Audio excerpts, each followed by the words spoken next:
It's known as the land of the party people, where soccer, samba and the beach are the lifeblood of the country. But I'm here to discover what makes Brazil a food lover's dream. In a country the same size as the United States, Brazil offers a cuisine rich in regional variety. The extraordinary food is a fusion of the cooking heritage of four main groups of people: the native Indians, Portuguese colonists, the descendants of African slaves, and immigrants from Spain and Italy. Please, no more, I can't take any more meat. My journey starts in the Africanized culinary state of Salvador, takes me to the well-stocked larder of the native Amazonians, and on to the former capital of the Portuguese colonial empire, Olinda, now a gastronomic food haven. Absolutely gorgeous. Next, I head south to the home of the beef-eating European immigrants of Porto Alegre. I end my journey in the multicultural melting pot of Rio de Janeiro.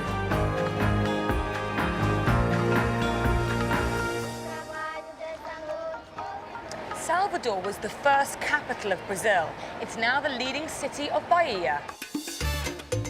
The heady mix of Portuguese colonial architecture, colourful street life and African culture makes this city one of the highlights of Brazil. Salvador is reputed to have the best food in Brazil. And if the cuisine is nearly as colourful as the city itself, I'm in for a real treat. The local market is where all the Bahians shop. The ancestors of most of the people here were slaves from Senegal or Angola, so it's not surprising that Salvador has often been dubbed Africa in exile. Wow, even the chilies in Salvador, the most fantastic colours. Hi, what's this? Oil dende. Palma oil. Wow, now this is the dende oil that these guys love here. They use it both for flavour and also for colour, and it is the most incredible colour. And over here, what kind of shrimp are these? Aqui é camarão seco. Ah, now these are the dried shrimp. They have such an abundance of shellfish here that they dry and salt them, and then they use them as a garnish, and they're supposed to be delicious. Thank you.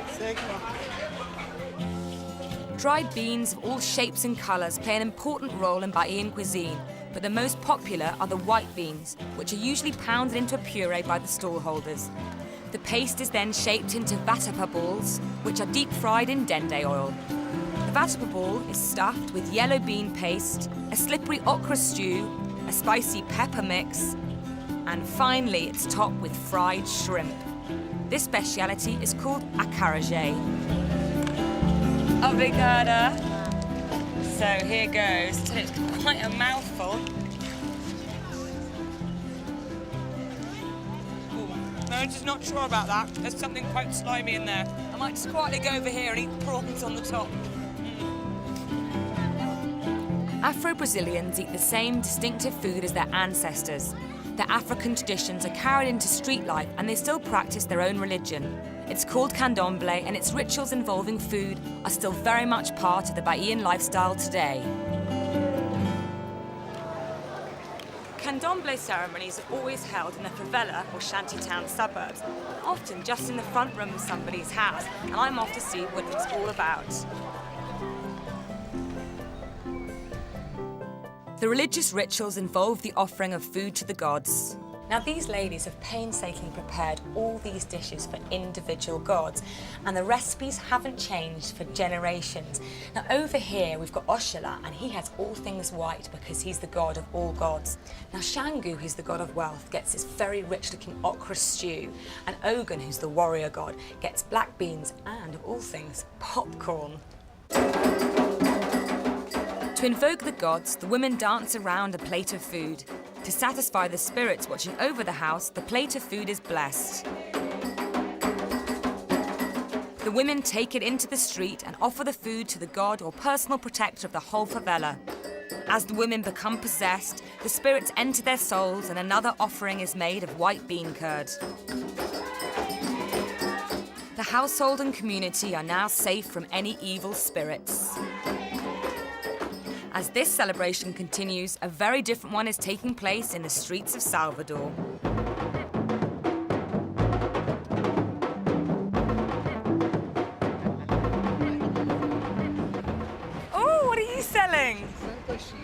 Wow, I don't know what this is. How much? £1. Thank you. I'm not quite sure what this is. Let's open it up. Oh, I think that's guava. One of my favourites. It's like a kind of guava donut, very sweet and sticky. That'll keep me going.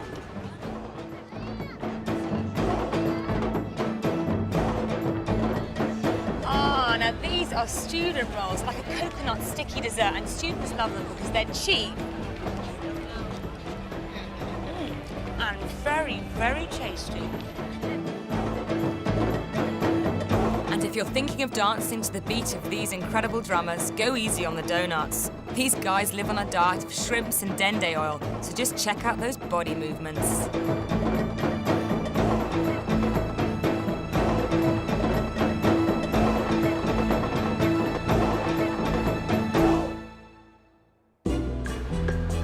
Bahian food is just as popular in Salvador's restaurants as it is on the streets.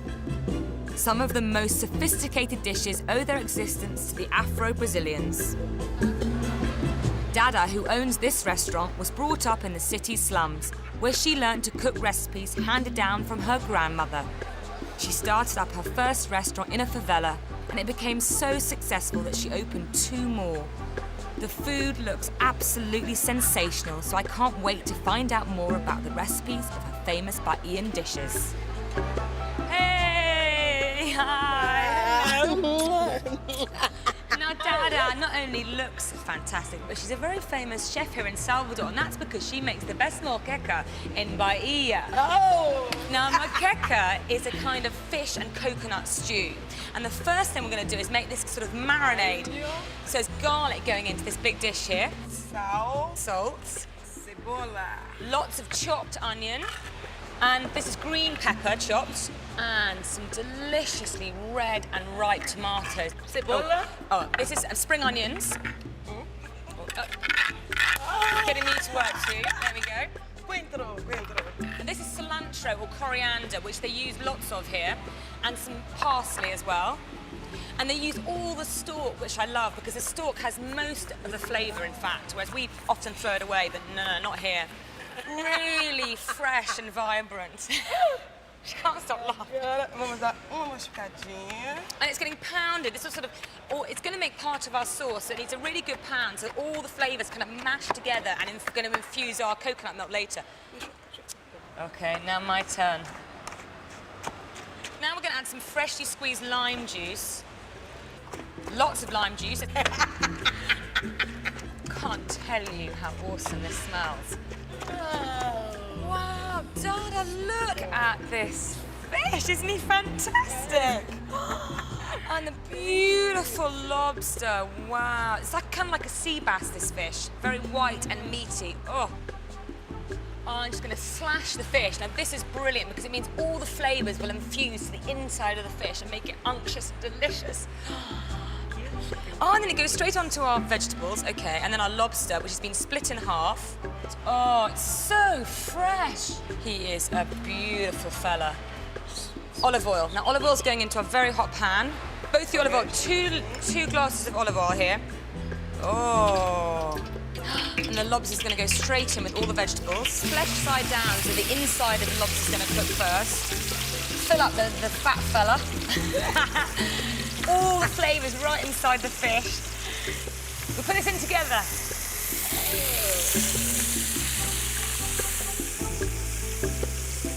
And this is Dada's homemade coconut milk. Can I taste? Oh, you don't get fresher than that. Okay, Dada, how many ladles? Aos poucos. All over, okay. So now that we've covered the lobsters and nearly all the fish with coconut milk, it's going to cook for about sort of 5 to 10 minutes, and then we turn the fish over. I can't tell you, the smells that are coming up here now are just so fantastic. To finish off the moqueca, garnish with sweet peppers, scallions, parsley, and last but not least, dende oil.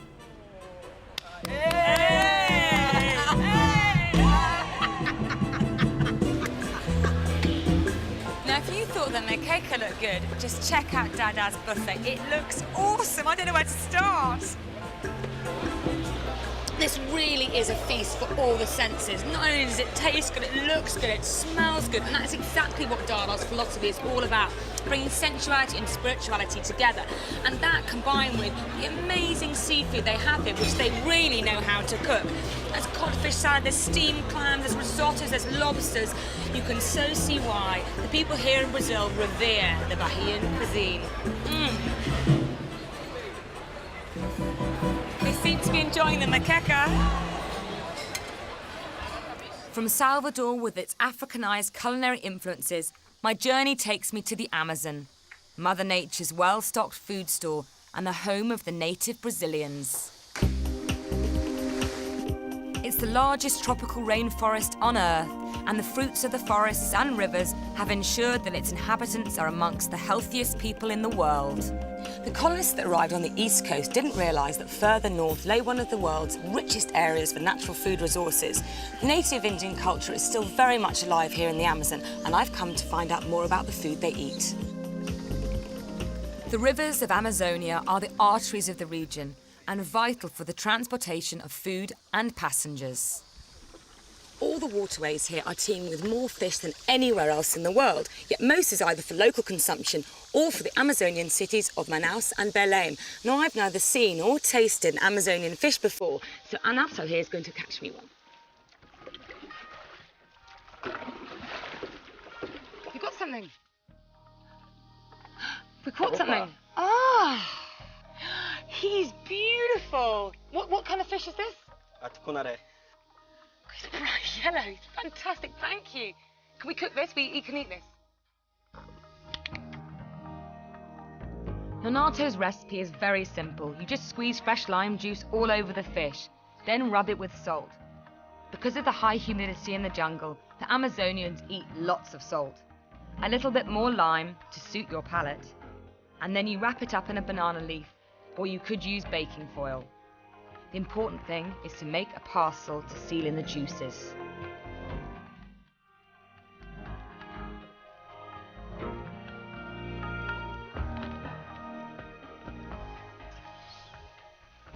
Obrigada.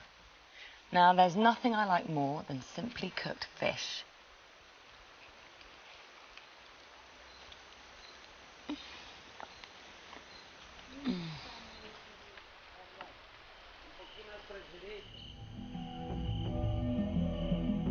My journey takes me into the heart of the Amazon jungle to find out more about the extraordinary fruits of the forest. I've been told that this creek will lead me to a woman who really knows how to serve up a hearty Amazonian breakfast. Rose Marina makes pancakes every morning. The only ingredient is locally produced tapioca flour. The jungle provides her with raw materials, so coconut oil is used to moisten the pancakes.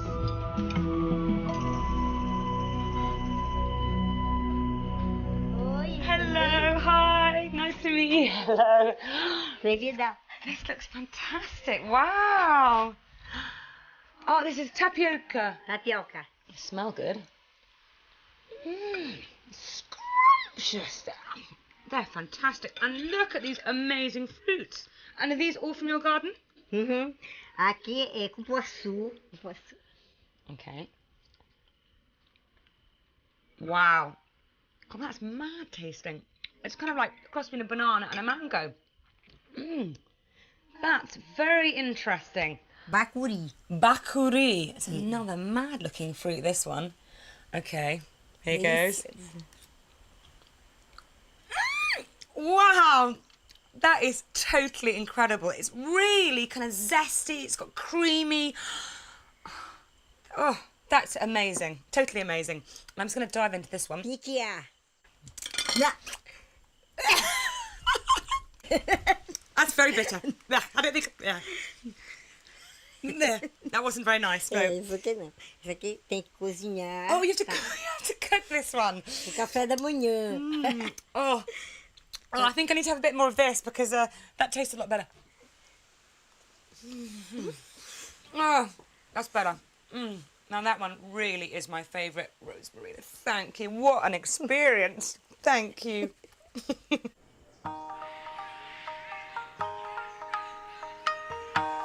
Many of the foods that grow here in the jungle can be eaten as you find them. But not this baby. It's called manioc. It's incredibly versatile and the Brazilians love it. In fact, they eat it with virtually every meal.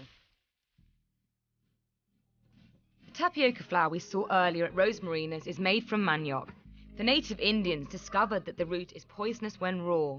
So to purify it, they invented an ingenious method of straining off the poisonous juices from the grated pulp.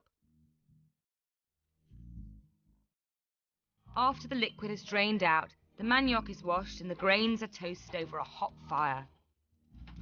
It can be served as a sort of nutty couscous or refined into tapioca flour to make the pancakes that the children love.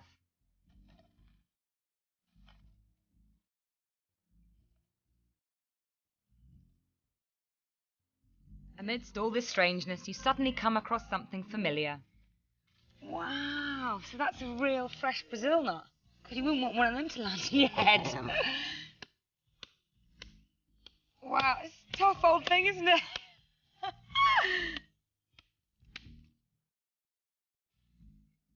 Oh, there's lots inside. Check this out. They're like kind of orange segments, but of nuts. There's about maybe 10 or 12 inside here. I never knew that about a Brazil nut. I just thought there were one big one. That's fantastic. It was the native Indians that taught the first colonists how to use the fruits of the forest. This is the acai tree, and its berries are used all over Brazil for their energizing properties. And you certainly need plenty of energy to climb these trees every day. Well done. Wow. So this is the little berry they are so mad about all over Brazil. Vast quantities of acai leave the Amazon every day for the city markets.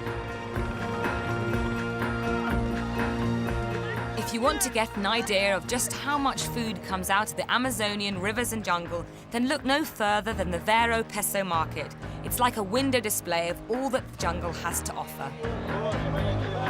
At this vast dockside market here in Belém, fishing boats and fruit barges come and go with the tides. Vero Peso means see the weight, and the market is where goods were once weighed to gauge taxes. The best time to visit the market is early morning, when all the wholesalers are in a frenzy of activity. I'm surrounded by pupunya in various stages of ripeness, and this one is perfect to eat now. And like everything that comes from the Amazon, it's not just a food. This is supposed to have relaxing properties, and they use it in everything from juices, cocktails, and even pickles. The Amazonians love jambo leaves, which they use to flavour stews and soups. The local cafes around the market serve up delicious chowders from early morning until mid-afternoon. Jambo leaves are seasonal and have a very distinctive flavour, which isn't to everyone's taste. Raw, they've got the kind of maddest taste, really kind of zesty. My tongue is tingling. It's cross between a stinging nettle and a lime. Very, very odd flavour. However, in one of the favourite dishes here called tacacá, it's like a snack they eat in the afternoon. It's supposed to taste delicious, so. Oh, wow. And that is altogether a completely different experience.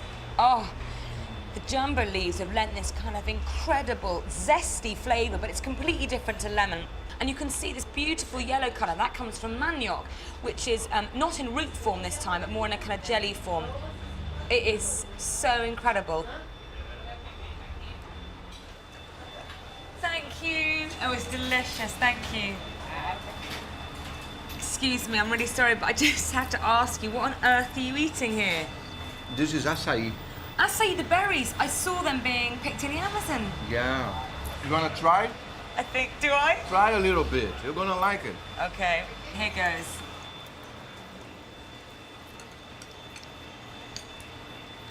Different. I'm not sure about that. Very different, isn't it? It tastes kind of like dirty chocolate. Exactly. But if it makes me feel good and it's got all these good things in it, then maybe I should have another spoonful. Will it make me like kind of full of zing for the day? It'll help.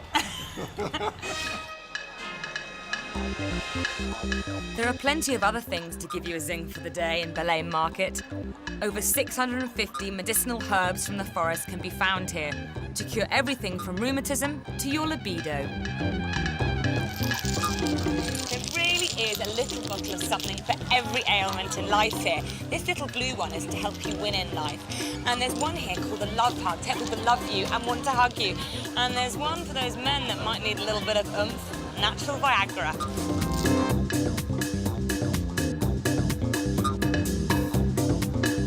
Another thing to give you is the guarana berry, which has become big business in Brazil.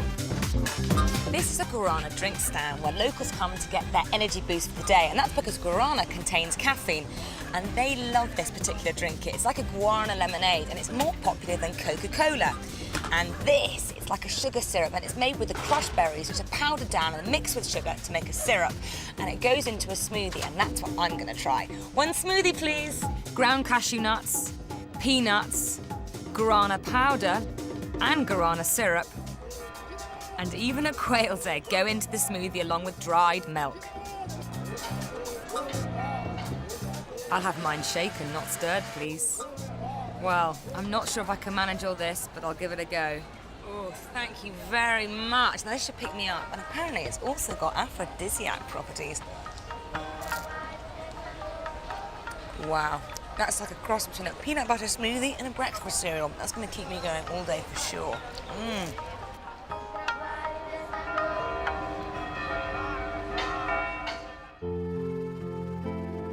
The state of Pernambuco is a total cultural and culinary contrast to the Amazon.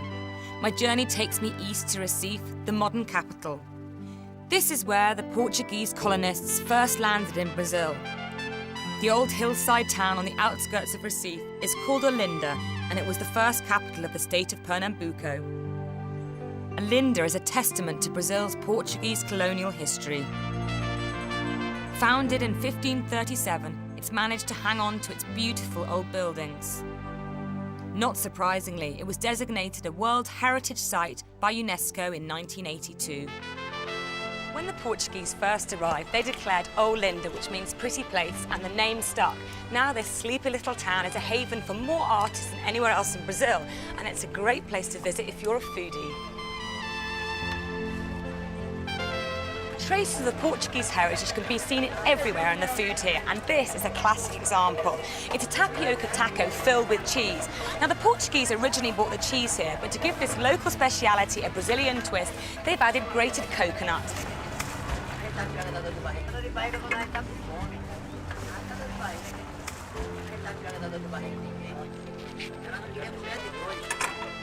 Now, that's a very weird combination, but it actually really works. It's really scrummy.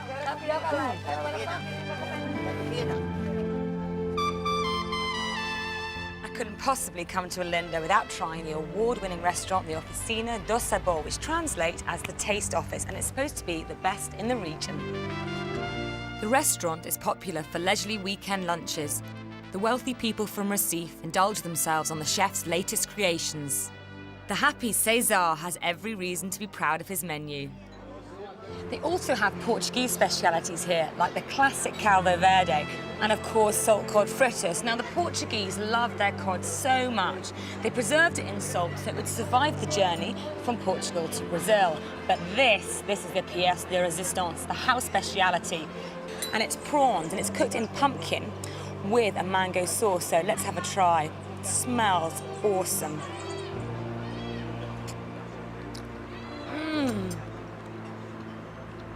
That is absolutely gorgeous. Really creamy. The mango has this delicious sweetness. It's absolutely fantastic. And with this house cocktail, aren't I a lucky girl?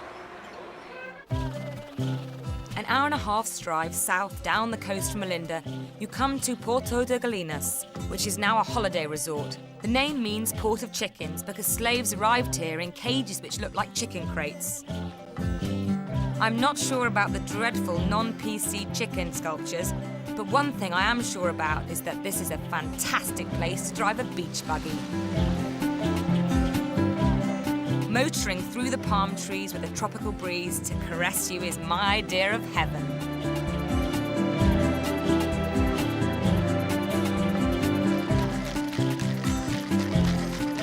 The national cocktail here in Brazil is a caipirinha. It's made with cachaça, which is like Brazilian rum. And these guys not only drink it at lunch and dinner, but in fact any time or any place. Hiya. Oh, thank you. That is so divine, I can't tell you. And it's incredibly simple to make. You take fresh lime juice, pinch of sugar, loads of cachaça, shake it over ice, and that's it. And it's absolutely heavenly. Cachaça is, of course, made from sugarcane. And Pernambuco was once the producer of all the world's sugar. When the Portuguese arrived in the 16th century, they immediately saw that the climate and soil were perfect for the growing of sugarcane. The plantations are still thriving today, which is just as well because the Brazilians have inherited the Portuguese passion for all things sweet. Also from Portugal came pousadas, small family-run hotels centred around good homemade food. The Pousada do Amparo is known for its delectable desserts. As I'm in the heart of sticky, sweet sugar country, I thought I'd make a really creamy dessert that captures the essence of Brazil. It's got sugar in it, of course, cachaça, lime, and it's incredibly simple to make. First of all, you take some very lightly whipped cream, and it's taken to the soft peak stage, which means it's not completely whipped. And to that, I'm going to add some sugar syrup and a little bit of cachaça. But of course, you could use any white rum you wanted.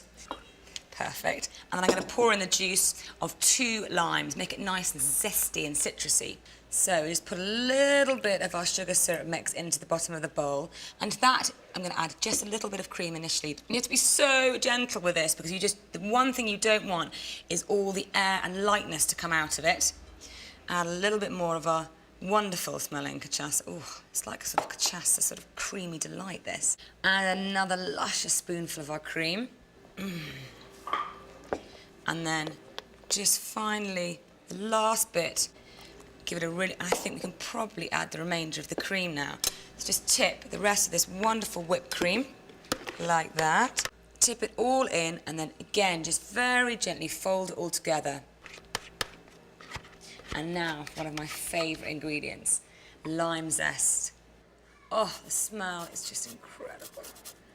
And it's really important to do it over the bowl because as you zest, all these wonderful oils come out. And be careful not to get the white pith, though, because it's very bitter. So final, gentle, gentle fold, and you have to treat it very carefully and kindly. Mousse, like that. And that is basically it. And the great thing is you can serve them in a really pretty glass like this, and they'll look so beautiful. It's a really great way to show it off. Chill for 1 hour before serving, or if making in advance, add a touch of gelatin to the syrup.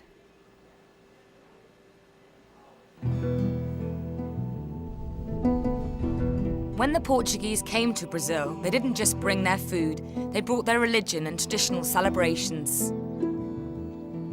In the middle of nowhere, Nova Jerusalem is the biggest outdoor theatre in the world at 200,000 square feet. It's actually a third of the size of the Jerusalem in Jesus' day. Now, every Easter for 8 days, they hold an incredible passion play depicting the life of Jesus Christ. And of course, that includes the Last Supper. This year, the role of Jesus is being played by Luciano Zafir, one of Brazil's biggest heartthrobs, and I can understand why. Hi, Luciano. Hey. How you doing? Fine. I bought you a little something. I was worried about you having just bread and water. Thank you. Okay. Brazilian flag colours, do you like it? Yeah, it's beautiful. Probably tastes great too. Let's eat it after the show. Okay, yeah, you might sink if you have all of that now. Yeah. So tell me, what's your favourite Brazilian food? A lot of salad, rice, beans, a big steak, and a huge plate of French fries. It's not very Brazilian. Not very Brazilian at all. But then who doesn't like French fries occasionally? I know. So if you really did have a Last Supper, what would you eat? Cake. Cake, everything is sweet on. Ice cream, chocolate, all kind of Well, sweetness. maybe we could speak to the guys and instead of giving your poor disciples bread and water tonight, let's give them some cake. No, that's not a good idea, because I'm gonna have to split that. I'm not Jesus, I'm gonna keep it for me. The crowds are starting to gather, and tonight they're expecting over 6,000 people. Each Each scene takes place on one of 12 stages, and with 500 extras and 50 actors, this really is the most fantastic spectacle. If you get hungry during the performance, there are dozens of stalls around the theatre selling tasty snacks. You'll find plenty of barbecued goat, and they even have barbecued goat's cheese. Obrigada. Well, now that's a first, a toasted cheese kebab. It's all cheese. Now that really is delicious. The audience moves from one stage to another as the story unfolds. Come. Isto é o meu corpo.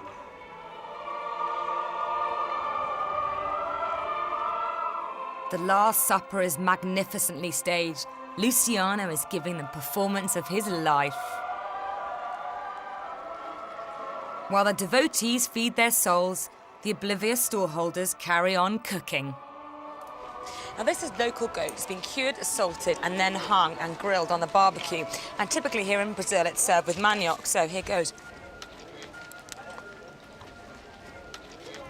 I'm not sure how young that goat was, actually.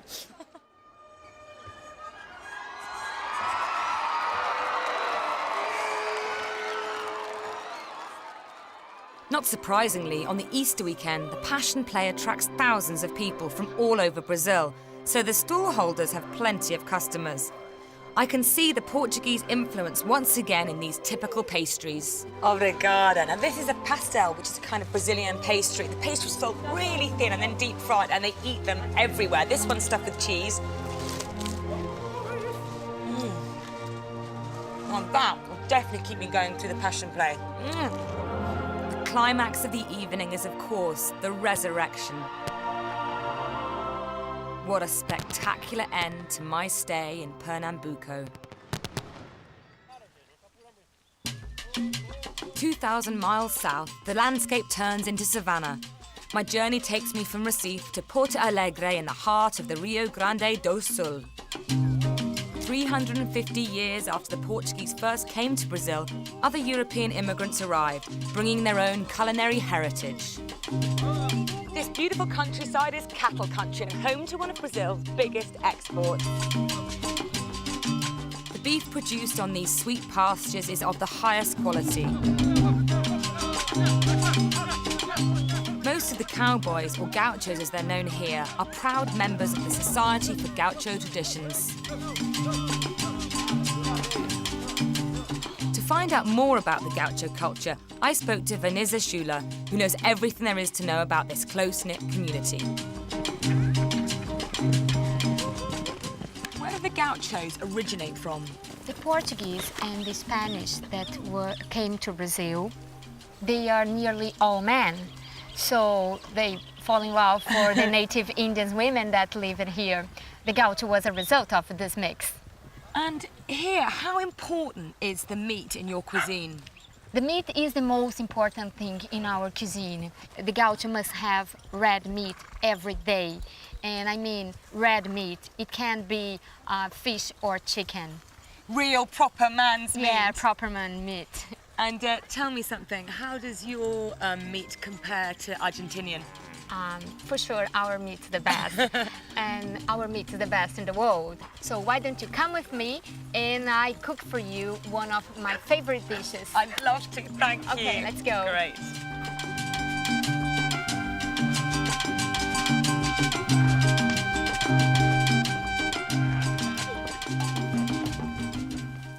So tell me a little bit more about this favorite dish of yours. So the dish we are going to make is called arroz de carreteiro.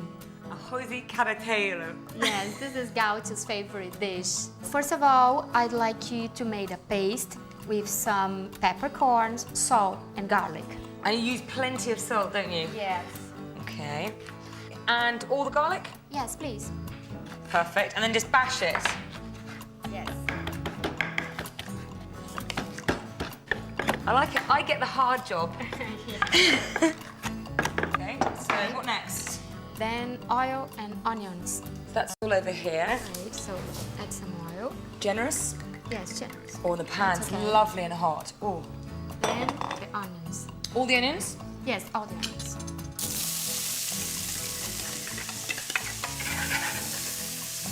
So do you want to add the paste to this? Yes, then add the paste. God, this is so heavy. That looks nicely softened. There. It's almost done. Going now. Yes. Right now. Wow, and that's quite a bowl of meat you're putting in here.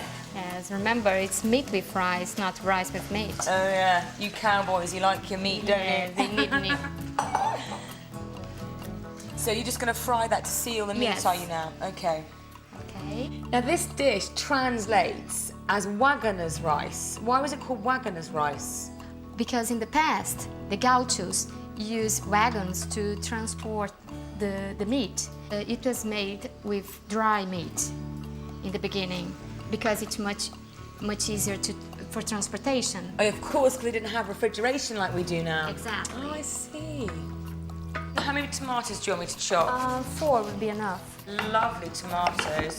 So originally, would these ingredients, things like tomatoes and peppers, always been in a Waggoner's rice? No, the recipe that we are making here is from my grandma. She has some Spanish background, so this is the reason why we use so much pepper and tomatoes. Well, I think the Spanish have definitely added a bit of colour to the Waggoner's rice. Oh, yes, sure. So, what goes in first? Tomatoes. Okay. We need to bring that up to the boil, do we? Because this is going to form sort of the sauce, isn't it? Exactly. Do you want peppers? Yes, please, you can. They're like rainbow colours, aren't they? I think we are ready for the rice. Okay? Okay. And this is long grain rice, isn't it? Yes, it should be. It's almost like a paella, this, isn't it? Like kind of a version of paella. It's very colorful. Really colourful. Add the water then. How much water are you adding here? 2.5 times the measurement of rice. Ah, so you do it by volume. So if you have a glass of rice, you then have 2.5 glasses. Okay. So, lid on? Yes? And how long is this going to take to cook? About 20-25 minutes. Oh, we can have a sit down. Yeah. Boiling. Oh.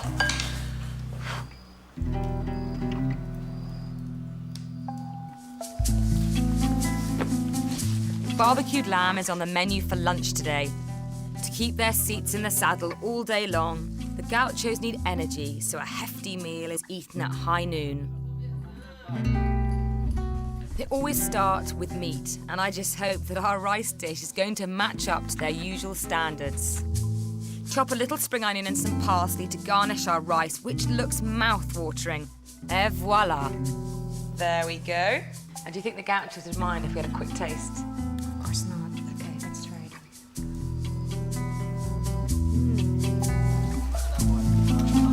Hi, boy.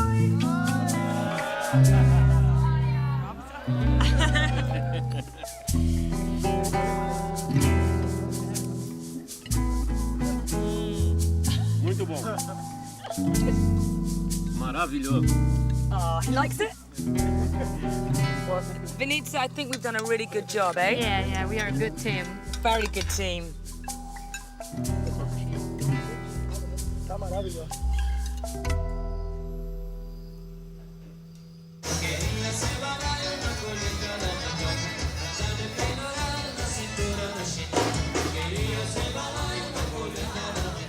Churrasco is a veritable orgy of spit-roasted barbecued meat.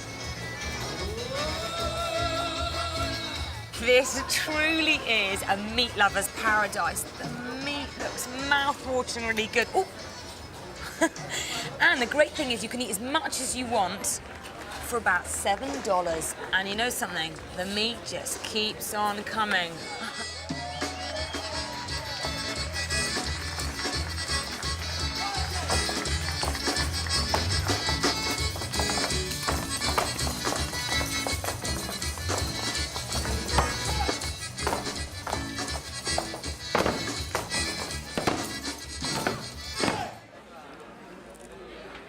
I've had sirloin, rib, rump and sausage, and the quality of the meat was so flavorous, it was so succulent, and I've definitely overdone it. Please, no more, I can't take any more meat. Thank you. Oh. One of the touristy things to do here is go on an excursion called Rota do Vinho, which translates as wine run. I'm catching the Smoky Mary train into the heart of Brazilian wine country to see how the Italian immigrants have influenced the way of life here. The beautifully restored steam train leaves Bento Gonçalves 3 times a week to take carriage loads of wine enthusiasts on a voyage of discovery. Vast chunks of the Rio Grande do Sul were inhabited by Italian and German immigrants in the 19th century. The Italians were lured here in the late 1800s by cheap, fertile land. It was perfect for cultivating the vines that they brought with them in their suitcases. The Vale do Vinhedos, or the Valley of the Vineyards, stretches for miles and miles. One of the best wineries is Miolo, a family-run business. Wine might not be the first thing that springs to mind when we think of Brazil, but in fact, this region makes everything from Cabernet Sauvignon to Chardonnay.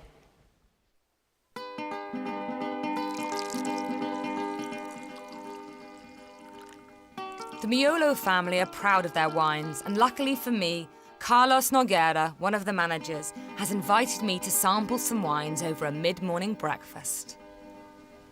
Wow, Carlos, this spread looks fantastic. I feel like I'm in Italy. Yes, this is colazione. Now that means breakfast in Italian, doesn't it? Yes, our Italian ancestors taught us how to make this food. So you actually make these foods here in Brazil?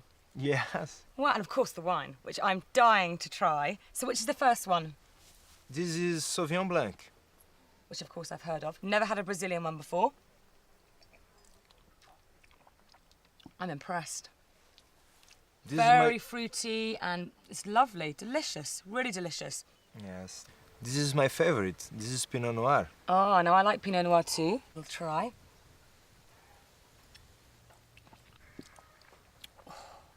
That's really nice. I'm really, really impressed. And how long have you been making this wine here?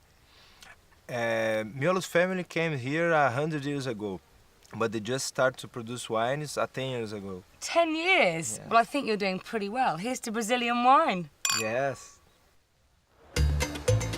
For me, Brazil's exotic culinary history comes together in multicultural Rio de Janeiro. The final leg of my journey takes me to one of the party capitals of the world. Now, the first place you're going to come to when you get to Rio, it's going to be the beach. And don't worry, you won't starve here either. There are vendors selling snacks to suit every palate. Ooh. Hi. What have you got? Oh, kibe. One kibe, please. Yes, thank you. Kibe is made from minced lamb, herbs and spices, and it's an Afro-Middle Eastern snack.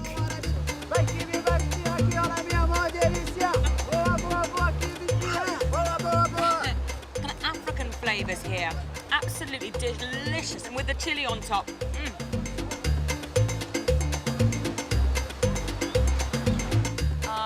This is tea. And this is limon. Oh, lemon. Wow, obrigada. Ooh, now that is so refreshing. This mate tea they drink everywhere in Brazil. It comes from Porto Alegre and it's a herbal kind of tea. Normally drunk hot, but here in Rio, after lying on the beach for too long and too much sun, cold, it's very refreshing.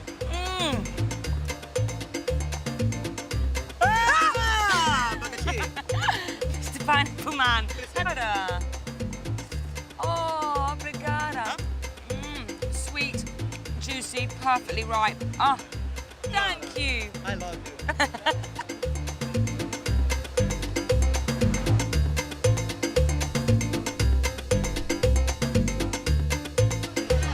Brazil is one of the world's largest coffee producers, but surprisingly, they don't really have coffee bars. Instead, they have bottekins like these. Now, this one's called hotfoot because you're supposed to hotfoot your way in, grab a coffee, hotfoot your way out.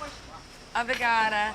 Now, they drink it here short, strong, and very sugary, but I'm going to be tough and go for it straight. Wow, that's got a kick like a mule. That'll keep my feet hot for the day, I think. No one coming to Rio should miss out on a visit to the classy colonial Café Colombo. In the upstairs salon on Saturdays, they serve Brazil's national dish, feijoada.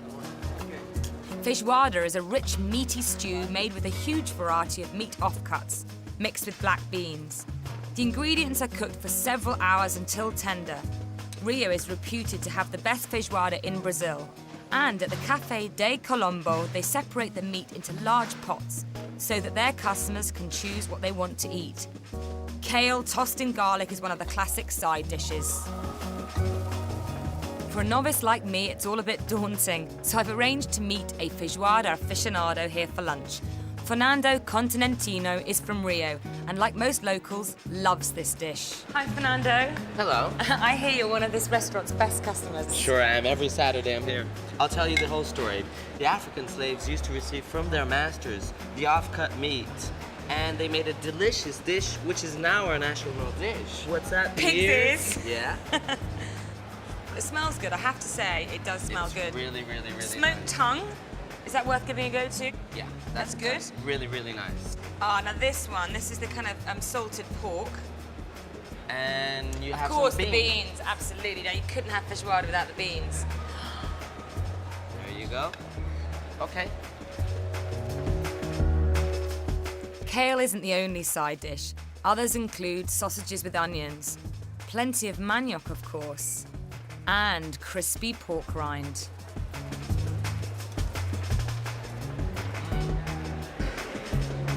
Do you like it? I never thought I'd say it, but actually, all these bits and pieces of this piggy actually taste really, really delicious. And everything's sort of meltingly tender and falling off the bone. But for me, the kind of star of the show has to be these beans. They've taken on all the flavours, and it's kind of rich and hearty, and I mean, it's fantastic. Did you try the ears? Yeah, actually, I really like the ears. Very sort of buttery and just melt in your mouth. You didn't have some manioc, did you? You and your manioc, you guys have manioc with everything.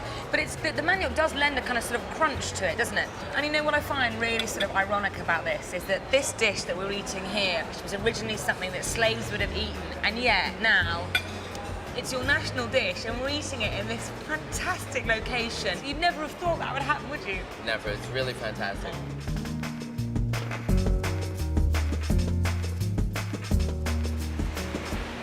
Brazil intoxicates you with its variety and sense of adventure.